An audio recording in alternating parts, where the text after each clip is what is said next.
Assalamualaikum warahmatullahi wabarakatuh. Kenalkan, nama saya Oliza Hari Muntas dari kelas 2A1 NPM 2019 10/11/5025. Di sini saya akan membahas materi mata kuliah Asas-Asas Hukum Islam yang ditugaskan oleh Ibu Elfirda SHMH selaku dosen pengampu. Yang akan kita bahas pertama adalah ijtihad. Ijtihad adalah usaha atau ikhtiar yang sungguh-sungguh dengan menggunakan segenap kemampuan yang ada, dilakukan oleh orang atau ahli hukum yang memenuhi syarat untuk merumuskan garis hukum yang belum jelas atau tidak ada ketentuannya di dalam Al-Quran dan As-Sunnah. Dalam berijtihad ada hubungan akal dan wahyu. Akal adalah kunci untuk memahami agama, ajaran dan hukum Islam. Nabi Muhammad menyatakan bahwa agama adalah akal. Tidak ada agama bagi orang yang tidak berakal. Dihubungkan dengan hukum dan hukuman. Tidak ada hukum atau hukuman bagi orang yang tidak berakal atau gila. Akal mempunyai kedudukan yang tinggi dalam sistem agama Islam, karena akal wadah yang menampung akidah, syariah, dan akhlak. Akal diciptakan Allah untuk kesejahteraan manusia. Orang yang dapat dimintai pertanggungjawaban hanya orang yang berakal dan sempurna akalnya. Akal harus mengikuti petunjuk Allah, yaitu wahyu. Akal dan wahyu mempunyai hubungan yang sangat erat. Namun, wahyu dan akal tidak sama dan tidak sederajat. Wahyu mempunyai kedudukan yang lebih tinggi dari akal, karena akal yang membimbing dan mengukur akal manusia. Akal pikiran manusia yang memenuhi syarat untuk berijtihad menjadi sumber Islam ketiga. Selanjutnya, ada beberapa bentuk ijtihad. Yang pertama adalah segi jumlah pelaku, yaitu ijtihad fardhi atau ijtihad individual, yaitu ijtihad yang dilakukan oleh seorang mujtahid. Dan yang kedua ada ijtihad jama'ah atau ijtihad kolektif. Ijtihad yang dilakukan bersama-sama oleh banyak ahli tentang satu persoalan hukum tertentu. Persoalan hukum yang sifatnya zani, hal-hal yang tidak ada ketentuannya dalam syariah, masalah hukum yang baru yang tumbuh dan berkembang dalam masyarakat. Ada beberapa syarat mujtahid, yaitu ada 9. Yang pertama, menguasai bahasa Arab. Yang kedua, memahami isi dan sistem hukum Al-Quran serta ilmu untuk memahami Al-Quran. Yang ketiga, mengetahui hadis-hadis hukum dan ilmu hadis berkenaan dengan pembentukan hukum. Dan yang keempat, ada menguasai sumber hukum Islam dan metode berijtihad.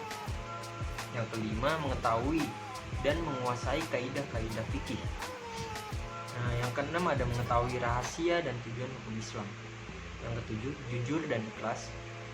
Ke-8, menguasai ilmu-ilmu sosial dan ilmu-ilmu yang relevan dengan objek yang diijtihadkan. Yang ke-9, yang terakhir, dilakukan secara kolektif bersama para ahli bidang lainnya. Ada beberapa golongan mujtahid. Yang pertama ada mujtahid mutlak, yaitu para ulama yang pertama kali mengusahakan terbentuknya fikih berdasarkan ijtihad mereka tentang ayat-ayat hukum dalam Al-Quran dan As-Sunnah, yaitu Abu Hanifah, Malik bin Anas, Asy-Syafi'i. Ada beberapa golongan mujtahid. Yang pertama ada mujtahid mutlak, yaitu para ulama yang pertama kali mengusahakan terbentuknya fikih berdasarkan ijtihad mereka tentang ayat-ayat hukum dalam Al-Quran dan As-Sunnah, yaitu Abu Hanifah, Malik bin Anas, Asy-Syafi'i. Selanjutnya yang kedua ada mujtahid mazhab, yaitu orang yang melanjutkan dasar-dasar ajaran yang telah diberikan oleh mujtahid mutlak, yaitu Abu Yusuf dan Asy-Syaibani, Asy-Syatibi, Al-Ghazali, dan Ibnu Qudamah. Dan yang ketiga ada mujtahid fatwa, yaitu orang yang melanjutkan pekerjaan mujtahid mazhab untuk menentukan hukum suatu masalah melalui fatwa atau nasihatnya. seperti MUI dan sebagainya. Dan yang keempat ada mukalid atau ahli tarjih, yaitu orang yang membandingkan mana yang lebih kuat dari pendapat-pendapat yang ada dengan memberi penjelasan atas perbedaan-perbedaan tersebut. Majelis Tarjih Muhammadiyah dan Bahsul Masail NU. Terdapat 7 metode berijtihad. Yang pertama ada ijma. Ijma adalah persetujuan atau kesesuaian pendapat para ahli mengenai suatu masalah pada suatu tempat di suatu masa. Yang kedua ada qiyas. Qiyas itu adalah menyamakan hukum suatu hal yang tidak terdapat ketentuannya di dalam Al-Quran dan As-Sunnah dengan hukum hal lainnya yang terdapat dalam Al-Quran dan As-Sunnah karena persamaan ilatnya. Ada beberapa contoh qiyas, yaitu penerima wasiat yang membunuh pewasiat terhalang untuk mendapatkan wasiat. Hal ini dikiaskan dengan ketentuan ahli waris yang membunuh pewaris terhalang untuk mendapatkan harta warisan. Hadis Rasulullah SAW, orang yang melakukan pembunuhan tidak mendapatkan pusaka. Dan yang kedua, transaksi sewa menyewa yang dilakukan pada saat azan sholat Jumat, hukumnya makruh, sebagaimana ketentuan larangan jual beli pada saat azan sholat Jumat. Yang ketiga ada istidal. Istidal adalah menarik kesimpulan dari dua hal yang bersamaan. Para ulama mendefinisikan istidal adalah alasan dan cara beralasan yang digunakan seorang mujtahid dalam menetapkan hukum suatu masalah. Contohnya istidal adalah hasil profesi wajib dizakatkan. Dalil yang digunakan dalam Quran surat Al-Baqarah ayat 267, yaitu nafkahkanlah di jalan Allah sebagian dari hasil usahamu yang baik-baik dan sebagian dari apa yang kami keluarkan dari bumi. Kata hasil usahamu atau kasabtum berarti secara umum, maka di dalamnya termasuk hasil profesi. Yang keempat ada al-masalih, al-mursalah. Masalah artinya perbuatan-perbuatan yang mendorong kepada kebaikan manusia. Al-mursalah yaitu terlepas. Al-masalih al-mursalah adalah cara menemukan hukum suatu hal yang tidak terdapat dalam ketentuan dalam syariah berdasarkan pertimbangan kemaslahatan masyarakat atau kepentingan umum. Ada beberapa syarat penggunaan al-masalih al-mursalah dalam berijtihad.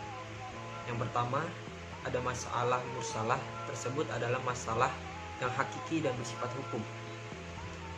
Maslahah tersebut sejalan dengan maksud dan tujuan syara dalam menetapkan hukum, yaitu mewujudkan kemaslahatan bagi umat manusia.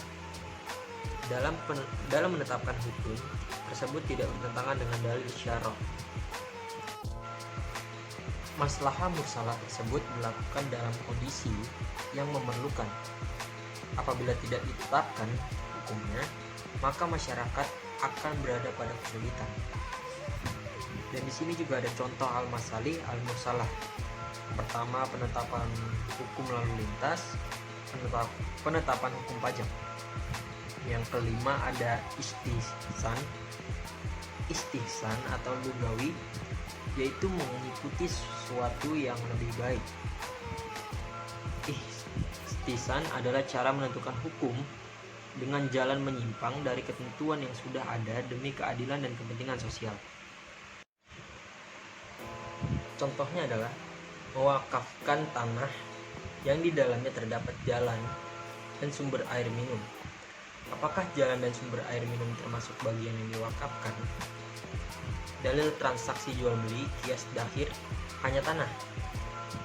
Kalau dalil sewa menyewa qiyas kafi hanya tanah serta jalan dan sumber air minum.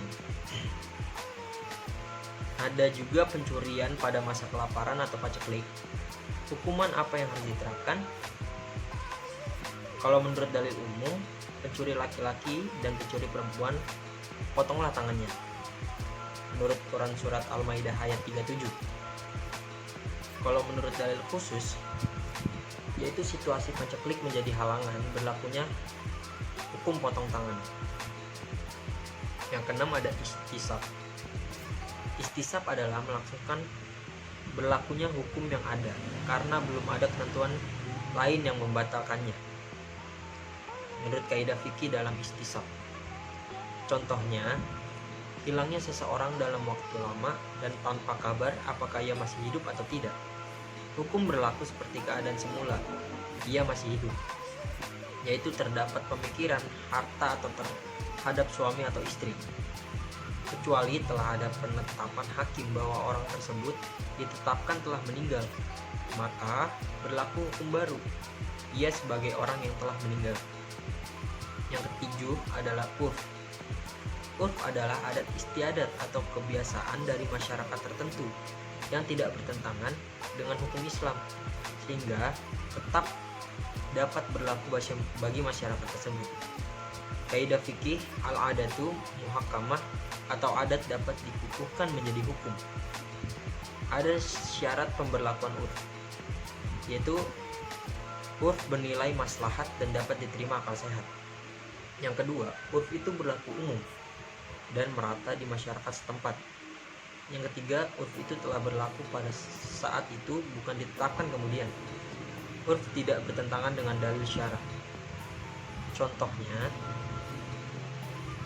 diat atau uang tebusan darah dari keluarga pembunuh terhadap keluarga korban merupakan hukum yang berlaku di masyarakat Arab dan ditetapkan menjadi hukum Islam. Penggunaan jenis mata uang di suatu negara. Sekian yang dapat saya sampaikan. Kurang lebihnya saya mohon maaf. Billahi taufiq wal hidayah. Wassalamualaikum warahmatullahi wabarakatuh.